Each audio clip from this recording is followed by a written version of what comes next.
Presentation overview is to talk about tobacco use and how it's related to poverty, some evidence that we have from Pakistan, tobacco tax as a poverty reduction strategy, and then summary points that I hope that you would take away from my presentation. I would also like to inform you on some upcoming studies that are related to this work. Before I start, just to clarify our understanding of what I mean when I say tobacco tax, I'm referring to excise taxes and not to VAT. And the difference between the two is important to understand because excise taxes are introduced for the purpose of reducing consumption of a product. We think a product is harmful and we introduce taxes or excise taxes to reduce the consumption. VAT, on the other hand, is to finance government spending. It is a tax that is introduced on all goods that are sold.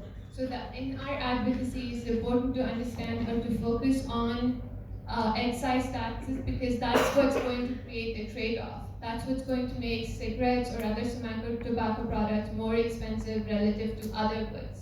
And that's what is going to make people stop consuming that product. So moving on to tobacco use and how that's related to poverty. If you look at it from a global perspective, the burden of tobacco control, tobacco use is, well, we know it's enormous and it's increasingly, as Asim also mentioned, it's borne by low and middle income countries.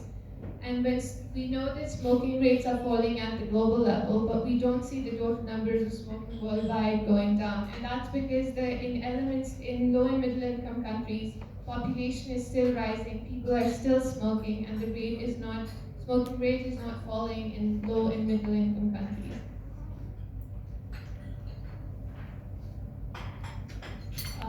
Within a country, tobacco use is concentrated among the poor and other vulnerable groups, as I said. Most countries, poor and the less educated are more likely to smoke, which reduces or leads to a disproportionate burden of disease and death among the poor. And when I say disproportionate, I mean poor compared to the rich, as you had mentioned earlier. That increasingly the cost of tobacco borne by the poor in the economy.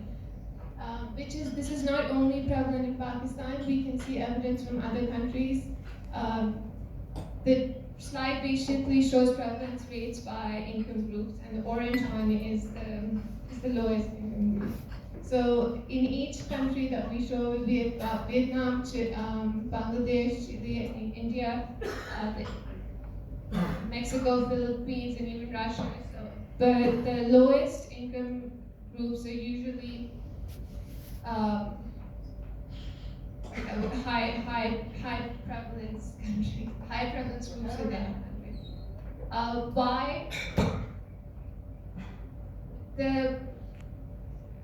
I wanted to just talk a little bit about how the cycle of poverty. So it is generally believed that people, as you increase their income, they might stop smoking. But the idea is that if you increase their income, then youth, or in Pakistan we see a lot of women in high income groups that are smoking.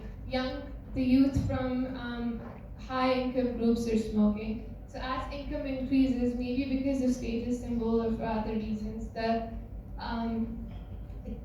the youth and women would start smoking, which increases the prevalence and consumption level, which means that people are using their money, instead of using it for education and other purposes, they're using it for cigarettes. Then you